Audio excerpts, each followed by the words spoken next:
Hi, and today we will solve this problem of JEE Advanced 2020, and this is a problem of thermodynamics. So let's solve it.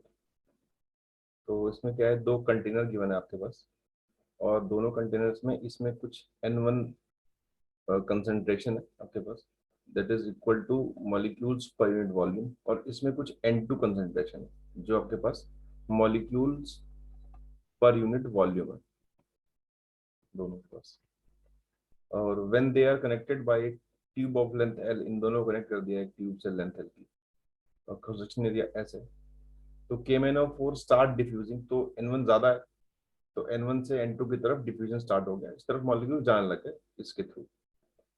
तो consider the collection of molecule to behave as a dilute ideal gas and difference in the partial pressures in the two vessels causing the diffusion। जो उनके partial pressure का difference है उसकी वजह से diffusion हो रहा है। Speed of molecule v given है, जिसपे कुछ विस्कस फोर्स लग रही है जो जो कि equal to minus beta v है। विस्कस फोर्स दे रखी है हमको, जो कि माइनस बीटा एक कांस्टेंट है, वी एक वेलोसिटी है। तो हमको इसमें कुछ फाइंड करना है कि the force causing the molecule to move across the tube, कि किस फोर्स की वजह से ये ट्यूब में मूव कर रहा है। तो हमें पता है कि जो मूव कर रहे हैं due to the partial pressure, दोनों में जो प्रेशर का डिफरेंस है उसकी वजह से मॉलिक्यूल्स यहाँ से मूव कर रहे हैं। हमेशा मूव करेंगे higher pressure to lower pressure. तो पहले प्रेशर को देख लेते हैं कि प्रेशर कैसे निकाल सकते हैं। अच्छा, हमको आंसर जो चाहिए वो हमको चाहिए आंसर बोल्ट्जमैन कॉन्सेप्ट की टर्म। तो वी नो दैट कि p v is equal to n R T होता है।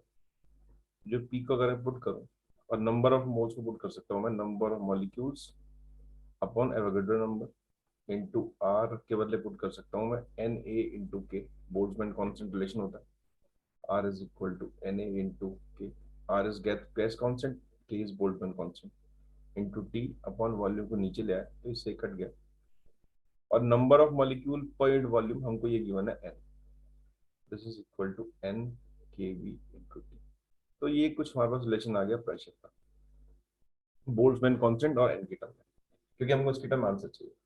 तो अब जो फोर्स है जो कर रही है, वो फोर्स जो होगी वो दोनों तरफ के प्रेशर डिफरेंस की वजह से होगी इनटू एरिया। कि भाई यहाँ से कुछ प्रेशर P1 लग रहा है, यहाँ से कुछ प्रेशर P2 लग रहा है, तो दोनों की वजह से डिफरेंस है, उसकी वजह से फोर्स लग रही है, तो वही निकालना है हमको। तो डेल्टा पी जो हो जाएगा, के भी तो सेम है, टेम्परेचर दोनों गैस का सेम है, टी दे रखा है हमको, दोनों का टेम्परेचर टी है। तो this is equal to N1 के बी टी माइनस N2 के बी टी इंटू एरिया। अगर मैं यहाँ से कॉमन निकाल लूँ, N1 माइनस N2 के B T into area is S, S हो जाएगा। That is equal to delta N के V T into S. This is the force जो डिफ्यूजन करा रही है। बस ऑप्शन ये करेक्ट है। अब सेकंड बोल रहे, फोर्स बैलेंस इंप्लाइज दिस, कि फोर्स बैलेंस का मतलब ये है। तो ये कंडीशन हमें चाहिए कि ऐसा कुछ है क्या, तो चेक करते हैं। तो फोर्स बैलेंस मतलब क्या है कि एक तो ये फोर्स होगी डिफ्यूजन वाली, जिसकी वजह से मॉलिक्यूल इस तरफ डिफ्यूज कर रहा है, और इनको अपोज करने के लिए हमारे पास विस्कस फोर्स गिवन है जो कि इसकी वेलोसिटी के अपोजिट लगेगी। तो अगर मैं, ये तो फर्स्ट हो गया, सेकंड पार्ट की बात करूं, तो जो ये वाली फोर्स है प्रेशर की वजह से, वही कह रहा है बैलेंस होगी, फोर्स बैलेंस की बात कर रहा है कि बैलेंस होगी, तो विस्कस जो फोर्स है वो बैलेंस कर देगा उसको। That is equal to N B के B into T into S, निकाल चुके हैं, विस्कस फोर्स हो जाएगी that is equal to beta into V. और ये जो विस्कस फोर्स है ये ईच मॉलिक्यूल है, एक मॉलिक्यूल पे। तो जितने मॉलिक्यूल्स होंगे इंटू उसको हम इंटू एन कर देंगे। ठीक, तो अब एन देखते हैं, एन कितना हो सकता है। तो एन हम निकाल सकते हैं, एन जो होगा नंबर ऑफ मॉलिक्यूल कितने होंगे इस ट्यूब में। तो ये ट्यूब जो है, इस ट्यूब की जो लंबाई है वो कुछ एल है, एरिया कुछ एल है। तो जो नंबर ऑफ मॉलिक्यूल्स होंगे उसके पास, जो N1 जा रहे हैं यहाँ से होते हुए, number of molecules equal to N1 into जो इसका वॉल्यूम है, क्योंकि एन हो जाएगा number of molecules into volume, तो वॉल्यूम हो जाएगा एस इंटू एल। तो इसमें पुट कर दूं अगर, beta v S into L, S से एस कट गया, टी इज इक्वल टू